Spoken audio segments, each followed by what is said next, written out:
नमस्कार दोस्तों, good morning. कैसे हो? उम्मीद कर सकता हूँ बहुत अच्छे होंगे। प्यारे साथियों, सुबह के बज चुके हैं 5 और जैसे ही सुबह के 5 बजते हैं मैं आपके सामने हाजिर हो जाता हूँ करंट अफेयर की क्लास लेकर के, डेली करंट अफेयर की क्लास लेकर के।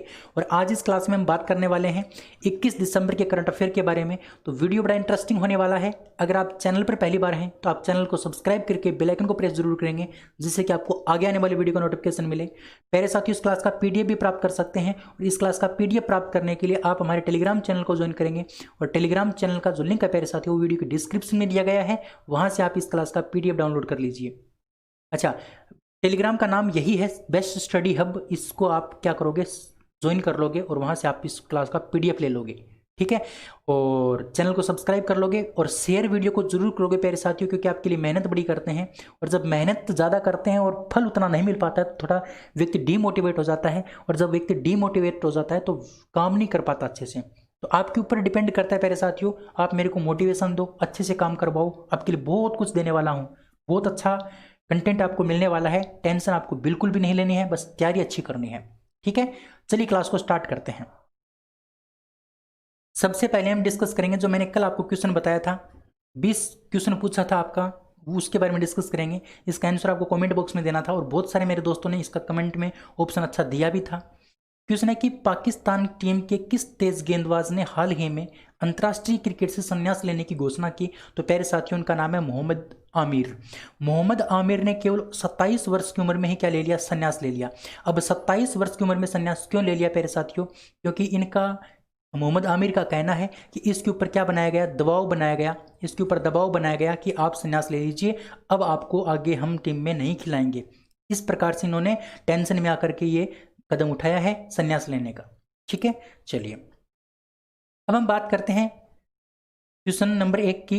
राजस्थान के जयपुर में 13वें जयपुर लिटरेचर फेस्टिवल का आयोजन कब किया गया था? जो 13वां जयपुर लिटरेचर फेस्टिवल का आयोजन है वो कब किया गया था? तो ध्यान रखना प्यारे साथियों, 23 से 27 फरवरी 23 से 27 फरवरी 2020 को इसका आयोजन किया गया था, 13वें जयपुर लिटरेचर फेस्टिवल का। इंपॉर्टेंट क्वेश्चन है प्यारे साथियों, ध्यान रखना। 23 से 27 फरवरी के मध्य इसका आयोजन किया गया था। अगला क्वेश्चन है कि भारत का पहला राज्य कौन सा है जिसने CAA के साथ ही NPR में हुए संशोधन के खिलाफ संकल्प पास किया? बहुत इंपॉर्टेंट क्वेश्चन है प्यारे साथियों। यानी भारत का ऐसा पहला राज्य जिसने CAA के साथ साथ NPR में जो संशोधन हुआ था उसके खिलाफ संकल्प पास किया। तो प्यारे साथियों, वो राज्य है आपका राजस्थान। कौन सा राज्य? राजस्थान राज्य। अच्छा, समझना इस क्वेश्चन को ध्यान से। 25 फरवरी 2020 को राजस्थान विधानसभा द्वारा नागरिकता संशोधन कानून यानी सिटीजन अमेंडमेंट एक्ट जो है ना, यानी नागरिकता संशोधन कानून यानी CAA, इसके प्रस्ताव के खिलाफ क्या किया था? इसके प्रस्ताव के खिलाफ संकल्प, मतलब इसके खिलाफ प्रस्ताव पारित किया किसने? राजस्थान ने, राजस्थान की विधानसभा ने। इससे पहले केरल और पंजाब ने भी ऐसा किया। और तीसरा राज्य कौन सा बना आपका? राजस्थान बना। लेकिन यहां पर पहला राज्य दे रखा है, ऐसा पहला राज्य कौन सा है? तो पहला राज्य किसके मामले में? CAA के साथ में NPR को, CAA के साथ में NPR के खिलाफ प्रस्ताव पास करने वाला कौन है आपका? तो वो हो जाएगा आपका राजस्थान। क्योंकि यहां पर दोनों पूछे हैं, अगर आपको अकेले की पूछता इसकी तो आपका हो जाता पहला केरल और दूसरा आपका पंजाब हो जाता, उसके बाद तीसरा आपका हो जाता राजस्थान। लेकिन दोनों साथ में किसने किए इसके खिलाफ? दोनों के खिलाफ मतलब प्रस्ताव जो पारित किया वो राजस्थान की विधानसभा ने किया। इसलिए ऑप्शन नंबर आपका C करेक्ट होगा। राजस्थान पहला राज्य है जहां NPR के संशोधन को लेकर संकल्प पास किया गया, ठीक है। तो यह ध्यान रखना है आपको। अगला क्वेश्चन है कि 30 जनवरी 2020 को राजस्थान में अंतर्राष्ट्रीय खादी सम्मेलन का उद्घाटन किसने किया था? अंतर्राष्ट्रीय खादी सम्मेलन का उद्घाटन किसने किया था? तो प्यारे साथियों, अशोक गहलोत ने किया था। अंतर्राष्ट्रीय खादी सम्मेलन का उद्घाटन अशोक गहलोत ने किया था 30 जनवरी 2020 को। इंपॉर्टेंट क्वेश्चन है, ध्यान रखोगे, ठीक है। चलिए, राजस्थान सरकार द्वारा महात्मा गांधी की 150वीं जयंती के वर्ष पर खादी के वैश्वीकरण पर अंतर्राष्ट्रीय सम्मेलन आयोजित किया गया था और इस सम्मेलन का आयोजन 30 और 31 जनवरी 2020 को किया गया था। इसका उद्घाटन तो मुख्यमंत्री अशोक गहलोत ने किया और इसका आयोजन किया साथियों प्रसादी लाल मीणा ने। प्रसादी लाल मीणा की अध्यक्षता में इसका आयोजन हुआ था और इसका उद्घाटन किया अशोक गहलोत ने। दो बात आपको ध्यान रखनी है, ठीक है। अगला क्वेश्चन, WWF इंडिया द्वारा वन्य जीव संरक्षण के लिए मछली अवार्ड किसे दिया गया?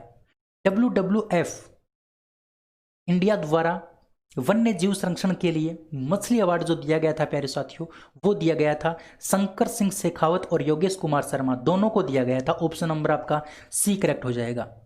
देखिए इस क्वेश्चन के बारे में, WWF इंडिया को और प्रभा खेतान फाउंडेशन की ओर से, प्रभा खेतान फाउंडेशन और WWF इंडिया की तरफ से राज्य में वन्य जीवों के संरक्षण की दिशा में जो उत्कृष्ट कार्य करता है उनको क्या दिया जाता है? मछली पुरस्कार दिया जाता है। किसकी तरफ से प्यारे साथियों? तो ध्यान रखना, WWF इंडिया और प्रभा खेतान फाउंडेशन की तरफ से कौन सा पुरस्कार दिया जाता है?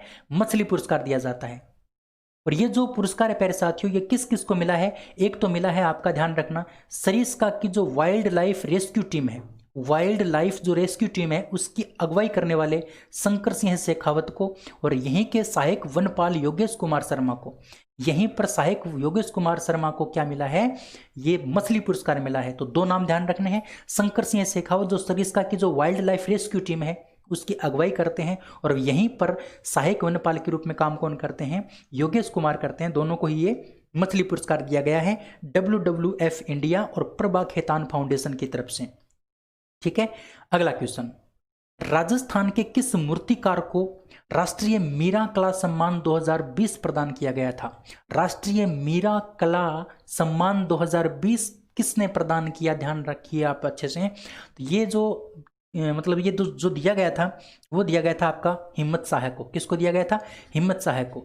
राष्ट्रीय मीरा कला सम्मान 2020 किसको प्रदान किया गया? हिम्मत शाह को, जो एक मूर्तिकार है प्यारे साथियों, ठीक है ना, ध्यान रखोगे। राष्ट्रीय मीरा कला सम्मान 2020 हिम्मत शाह है। बड़ा इंपॉर्टेंट क्वेश्चन है।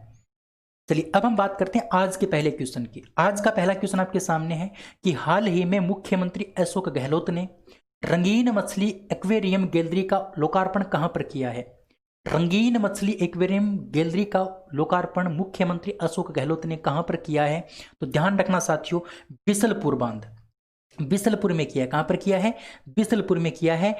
रंगीन मछली एक्वेरियम गैलरी का लोकार्पण, रंगीन मछली एक्वेरियम गैलरी का लोकार्पण आपका जो किया है वो बिसलपुर में किया गया है। किसके द्वारा? मुख्यमंत्री अशोक गहलोत के द्वारा। अच्छा, इस क्वेश्चन के बारे में डिटेल से चर्चा करते हैं।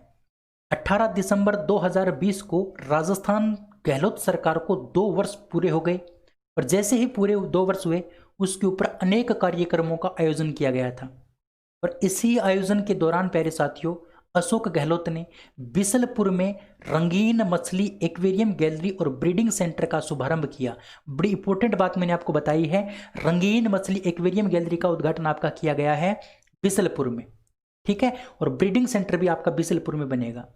बिसलपुर राजस्थान के टोंक जिले के अंतर्गत आता है। किसके जिले के अंतर्गत आता है? टोंक जिले के अंतर्गत आता है, ध्यान रखना।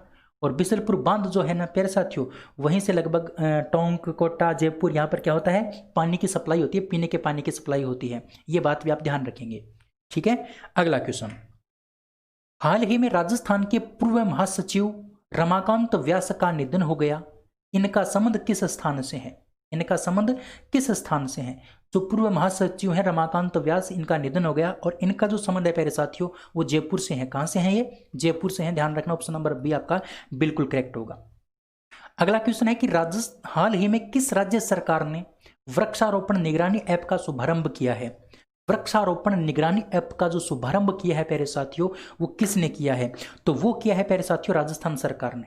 कौन सी सरकार ने? राजस्थान सरकार ने किया है। ऑप्शन नंबर आपका सी बिल्कुल करेक्ट हो जाएगा। वृक्षारोपण निगरानी ऐप, इसके बारे में कुछ चर्चा करते हैं। देखिए, 18 दिसंबर 2020 को राजस्थान के मुख्यमंत्री अशोक गहलोत ने वृक्षारोपण निगरानी ऐप का शुभारंभ किया। यह ऐप वन विभाग और संचार विभाग तथा सूचना प्रौद्योगिकी द्वारा विकसित की गई है। ये जो वृक्षारोपण निगरानी ऐप है प्यारे साथियों, ये किसके द्वारा विकसित की गई है? ये एक तो वन विभाग के द्वारा, एक संचार विभाग के द्वारा और एक सूचना प्रौद्योगिकी विभाग के द्वारा। तीनों बात आपको ध्यान रखनी है। अगला क्वेश्चन, वर्तमान में राजस्थान के तकनीकी शिक्षा मंत्री कौन है? राजस्थान के तकनीकी शिक्षा मंत्री वर्तमान में कौन है, आपको ये बताना है। तो प्यारे साथियों ध्यान रखना, डॉक्टर सुभाष गर्ग। डॉक्टर सुभाष गर्ग क्या है, तकनीकी शिक्षा मंत्री हैं। प्यारे साथियों 3 प्रकार के शिक्षा मंत्री हैं, एक तो आपका तकनीकी शिक्षा मंत्री कौन हो गया, सुभाष गर्ग हो गया, सुभाष गर्ग हो गए। अच्छा, एक है उच्च शिक्षा मंत्री। उच्च शिक्षा मंत्री कौन है प्यारे साथियों, उच्च शिक्षा मंत्री जो है वो है आपके भंवर सिंह भाटी। कौन है, भंवर सिंह भाटी, राजस्थान के अंदर भंवर सिंह भाटी। अच्छा, एक है माध्यमिक और प्राथमिक, माध्यमिक व प्राथमिक, माध्यमिक व प्राथमिक, प्राथमिक शिक्षा मंत्री। माध्यमिक व प्राथमिक शिक्षा मंत्री का नाम है गोविंद सिंह डोटासरा, गोविंद सिंह डोटासरा। तो 3 बात आपको ध्यान रखनी है, तकनीकी शिक्षा मंत्री सुभाष गर्ग, उच्च शिक्षा मंत्री आपके भंवर सिंह भाटी, और माध्यमिक और प्राथमिक शिक्षा मंत्री कौन है, गोविंद सिंह डोटासरा। ठीक है, चलिए अगला क्वेश्चन आपके सामने है कि देश का पहला मेगा लेदर पार्क कहां स्थापित किया जाएगा। देश का पहला मेगा लेदर पार्क कहां स्थापित किया जाएगा, तो ध्यान रखना मेरे प्यारे साथियों, कानपुर के अंदर इसको स्थापित किया जाएगा। कहां पर स्थापित किया जाएगा, कानपुर के अंदर। ऑप्शन नंबर आपका जो सी है वो क्या हो जाएगा, बिल्कुल करेक्ट। देश का पहला मेगा लेदर पार्क जो स्थापित किया जाएगा वो आपका कानपुर में किया जाएगा। कहां पर किया जाएगा, कानपुर में किया जाएगा। ऑप्शन नंबर सी बिल्कुल बिल्कुल राइट हो जाएगा। अच्छा देखिए, इस लेदर पार्क का निर्माण 5,850 करोड़ रुपए की लागत से किया जाएगा। और प्यारे साथियों, कानपुर का जो रहीमपुर गांव है, कानपुर का जो रहीमपुर गांव है वहीं पर यह पार्क स्थापित किया जाएगा। और ये जो पार्क है प्यारे साथियों, ये मेगा लेदर क्लस्टर प्रोजेक्ट का हिस्सा है। ये क्वेश्चन आपसे पूछा जा सकता है कि मेगा लेदर पार्क जो कानपुर में स्थापित किया गया वो किस प्रोजेक्ट का हिस्सा है, तो ध्यान रखना मेगा लेदर क्लस्टर प्रोजेक्ट का क्या है, हिस्सा है। लेदर मतलब चमड़ा। अच्छा, केंद्रीय चमड़ा अनुसंधान संस्थान कहां पर है, तो केंद्रीय चमड़ा अनुसंधान संस्थान आपका चेन्नई में है। ये बात आपको ध्यान रखना है बड़े अच्छे से। ठीक है, अगला क्वेश्चन, निम्न में से किस भारतीय दिग्गज उद्योगपति को global visionary of sustainable business and peace पुरस्कार से सम्मानित किया जाएगा। Global visionary of sustainable business and peace पुरस्कार से सम्मानित किसको किया जाएगा, तो प्यारे साथियों रतन टाटा जी को किया जाएगा। किसको किया जाएगा, रतन टाटा को। रतन टाटा को global visionary of sustainable business and peace पुरस्कार से सम्मानित किया जाएगा, ध्यान रखना।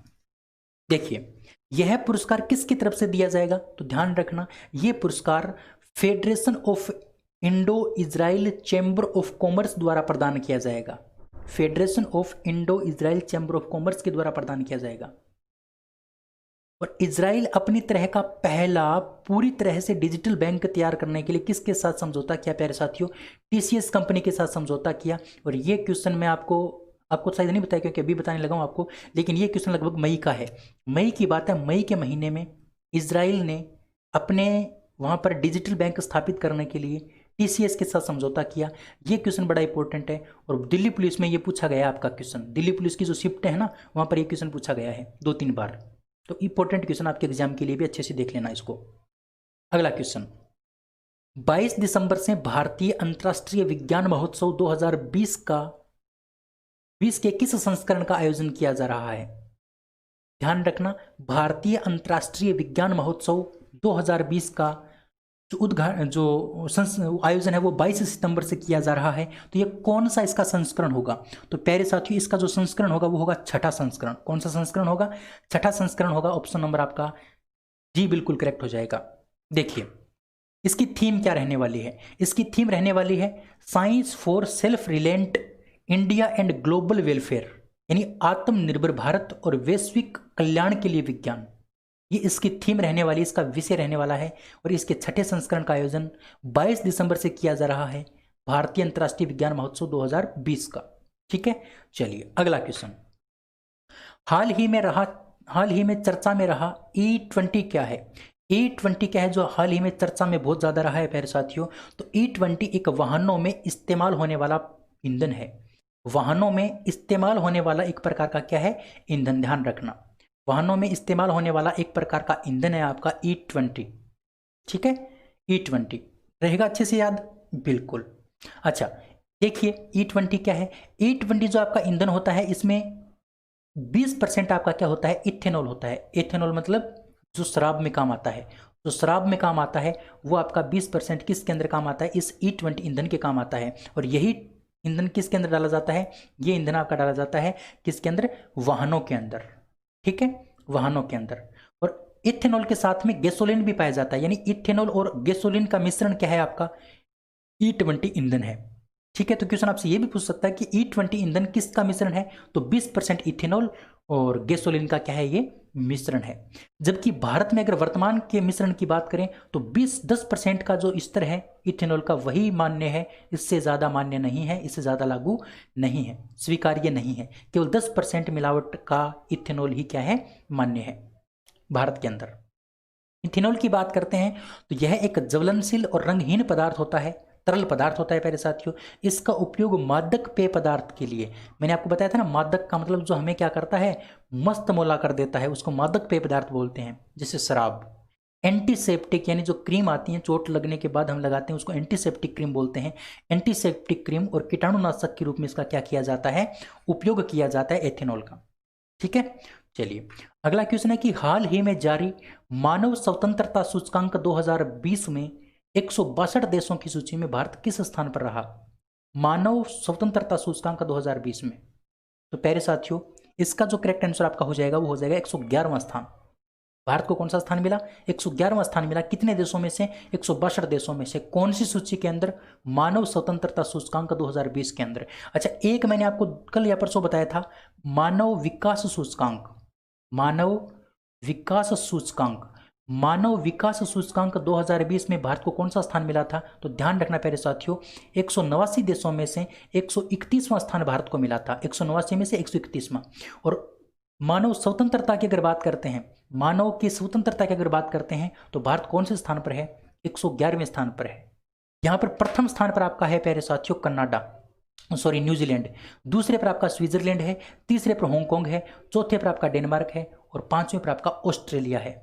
इसको किसने जारी किया प्यारे साथियों, कनाडा का जो फ्रेजर इंस्टीट्यूट है, कनाडा का जो फ्रेजर इंस्टीट्यूट है और जो काटो इंस्टीट्यूट है, दोनों इंस्टीट्यूट आपके कहाँ के हैं, कनाडा के हैं। और दोनों ने ही क्या किया है, संयुक्त रूप से इसको जारी किया है, दोनों ने संयुक्त रूप से इसको जारी किया है। इसमें 5 टॉप 10 टॉप देश मैंने आपको बता दिए।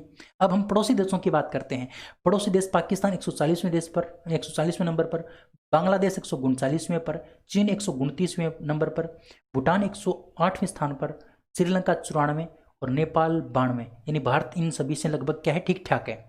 ठीक है, मानव स्वतंत्रता सूचकांक के अंदर। और मानव विकास सूचकांक की बात मैंने आपको कल बताई थी, 131वें स्थान पर भारत रहा था। अगला क्वेश्चन, किस राज्य ने रूफटॉप सोलर पावर के लिए भारत या फिर एशिया का पहला ब्लॉकचेन सक्षम peer to peer trading platform शुरू किया है? उस राज्य का नाम आपको बताना है जिसने रूफटॉप सोलर पावर के लिए, रूफटॉप सोलर पावर के लिए भारत या एशिया का पहला ब्लॉकचेन सक्षम peer to peer trading platform launch किया है या शुरू किया है। तो प्यारे साथियों, उस राज्य का नाम है उत्तर प्रदेश, उस राज्य का नाम है उत्तर प्रदेश। उत्तर प्रदेश ने ब्लॉकचेन सक्षम peer to peer trading platform को स्टार्ट किया है। देखिए, इस परियोजना को इंडिया स्मार्ट ग्रिड फोरम द्वारा blockchain technology partner power ledger और अबजोन कंसल्टेंसी के साथ इसको क्या किया जाएगा, क्रियान्वित किया जाएगा। इंडिया स्मार्ट ग्रिड फोरम इसको क्या करेगा, इसको क्रियान्वित करेगा, इसको संचालित करेगा। और किसके साथ मिलकर के, पावर लेजर और अबजोन कंसल्टेंसी के साथ मिलकर के। तो ये बात बड़ी इंपॉर्टेंट है, हाँ थोड़ा याद आपको रखना पड़ेगा प्यारे साथियों, लेकिन बात बड़ी इंपॉर्टेंट है। जो मैं आपको फैक्ट बताता हूँ वो आपके बहुत काम के सिद्ध होंगे। आप अच्छे से इनको पढ़ लिया करो। इसका पीडीएफ आपको दे दिया जाता है, पीडीएफ आपको मिल जाता है प्यारे साथियों टेलीग्राम चैनल पर। टेलीग्राम चैनल का लिंक वीडियो के डिस्क्रिप्शन में दिया गया है, वहाँ से आप जुड़ सकते हैं और अच्छे से आप अपनी तैयारी कर सकते हैं पीडीएफ लेकर के। ठीक है, चलिए अभी हम यहाँ पर बात करते हैं उत्तर प्रदेश के बारे में। उत्तर प्रदेश का जो गठन है प्यारे साथियों वो 24 जनवरी 1950 को किया गया था। राजधानी लखनऊ है, मुख्यमंत्री योगी आदित्यनाथ जी हैं, है ना। और राज्यपाल यहाँ के कौन है, आनंदीबेन पटेल। आनंदीबेन पटेल एमपी के भी राज्यपाल हैं, ठीक है ना। हाँ, मुख्य न्यायाधीश की अगर बात करते हैं तो संजय यादव यहाँ के मुख्य न्यायाधीश हैं। यहाँ पर हाईकोर्ट जो है प्यारे साथियों वो प्रयागराज में है, इलाहाबाद के अंदर। लोकसभा की 80 सीटें हैं, राज्यसभा की 31 सीटें हैं, विधानसभा की 404 सीटें मान सकते हो। विधानसभा की कितनी हैं आप, विधान परिषद की आपकी कितने हैं, 100 सीटें हैं। अच्छा, लोकसभा की अगर बात करते हैं प्यारे साथियों, सबसे अधिक लोकसभा सीटें आपकी उत्तर प्रदेश में है। सबसे अधिक राज्यसभा की सीटें भी आपकी उत्तर प्रदेश में है। सबसे अधिक लोकसभा सीटों वाला राज्य आपका उत्तर प्रदेश और सबसे अधिक राज्यसभा सीटों वाला राज्य भी आपका क्या है, उत्तर प्रदेश है। यहाँ पर राजकीय पशु की अगर बात करते हैं तो बारहसिंगा यहाँ का राजकीय पशु है। राजकीय पक्षी यहाँ का सारस है प्यारे साथियों। राजकीय पेड़ यहाँ का अशोक है। राजकीय फूल यहाँ का पलाश है। राजकीय फल यहाँ का आम है और राजकीय मिठाई यहाँ की जलेबी है। ये बात भी आपको बड़े अच्छे से ध्यान रखनी है उत्तर प्रदेश के बारे में। यहां पर अगर लोक नृत्य की बात करते हैं तो रासलीला, झूला, कजरी, जद्दा, साचरी, नौटंकी और जेता, ये यहाँ के क्या हैं, लोक नृत्य हैं जो यहाँ पर प्रसिद्ध लोक नृत्य हैं। राष्ट्रीय उद्यान यहाँ पर कौन सा है, तो दुधवा राष्ट्रीय उद्यान जो एक टाइगर रिजर्व भी है, ठीक है।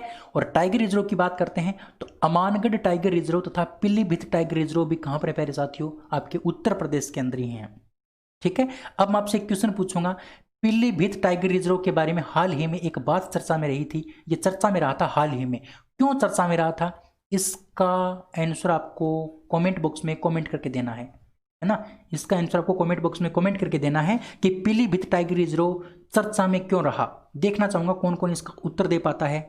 आप कमेंट लिखने में कंजूसी मत करना, कमेंट लिखने में आलस मत करना, क्योंकि बात बड़ी इंपॉर्टेंट है। अच्छा, यहाँ पर अभ्यारण्य कौन कौन से हैं, तो चंद्रप्रभा वन्यजीव अभ्यारण्य, हस्तिनापुर वन्यजीव अभ्यारण्य, रानीपुर वन्यजीव अभ्यारण्य, ये यहाँ पर अभ्यारण्य हैं।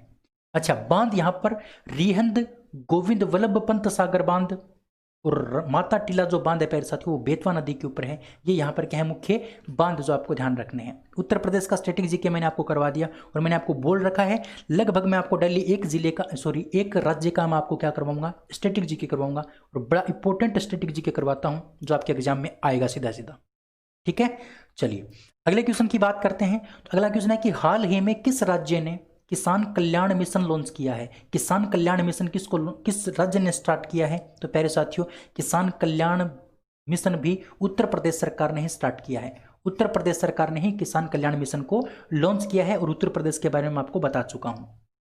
अगला क्वेश्चन है कि हाल ही में बेलग्रेड में आयोजित व्यक्तिगत कुश्ती विश्व कप 2020 में किस एकमात्र भारतीय ने रजत पदक जीता, सिल्वर मेडल जीता व्यक्तिगत कुश्ती विश्व कप 2020 में, तो प्यारे साथियों उनका नाम है अंशु मलिक।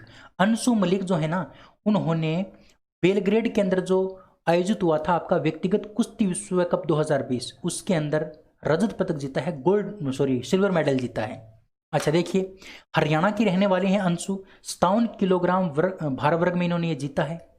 किससे हारी है ये, हारी किससे, क्योंकि इन्होंने सिल्वर मेडल जीता, इसका मतलब ये फाइनल में हार गई थी। तो फाइनल में किससे हारी हैं, तो मालदोवा की जो अनास्तासिया हैं उनसे हार करके इन्होंने क्या जीता, रजत पदक जीता, सिल्वर मेडल जीता। गोल्ड मेडल किसने जीता, तो अनास्तासिया निचिता ने जीता, जो मालदोवा की हैं, जिन्होंने किसको हराया, अंशु मलिक को हराया। अंशु मलिक इसी साल फरवरी में नई दिल्ली में जो आपका एशियाई चैंपियनशिप हुआ था उसमें भी कांस्य पदक यानी ब्रॉन्ज मेडल जीता था। और जनवरी में जो रोम में माटियो पेलिकोन टूर्नामेंट हुआ था उसमें इन्होंने क्या जीता था, सिल्वर मेडल जीता था, ठीक है। तो माटियो पेलिकोन टूर्नामेंट में आपका सिल्वर मेडल, एशियाई चैंपियनशिप में आपका ब्रॉन्ज मेडल, और अब प्यारे साथियों जो आपका बेलग्रेड के अंदर जो व्यक्तिगत कुश्ती विश्व कप 2020 हुआ इसमें इन्होंने फिर से सिल्वर मेडल जीता। तो बड़ी इंपॉर्टेंट बात मैंने आपको बताई है, उम्मीद करता हूँ बात आपको समझ में आ गई होगी। तो प्यारे साथियों आज मैं आपको 12 क्वेश्चन करवाऊंगा, उम्मीद करता हूँ आपको पसंद आए होंगे, बहुत अच्छे से आपने इनको सीखा होगा, अच्छा आपको सेशन लगा होगा। अगर सेशन अच्छा लगा तो आप वीडियो को एक बार शेयर कर देंगे, क्योंकि इंपॉर्टेंट बात मैंने आपको बताई है, ठीक है। अगर आप शेयर करोगे तो मेरा मनोबल बढ़ेगा, मैं आपके लिए बहुत अच्छे से काम कर पाऊंगा और भी आपको बहुत इंपॉर्टेंट जानकारी देता रहूंगा। अब मैं आपसे पूछता हूँ आज का question of the day. Question आज का है कि पेटा इंडिया ने निम्न में से किस अभिनेता को साल 2020 का हॉटेस्ट वेजिटेरियन सेलिब्रिटी ट्रॉफी से सम्मानित किया है।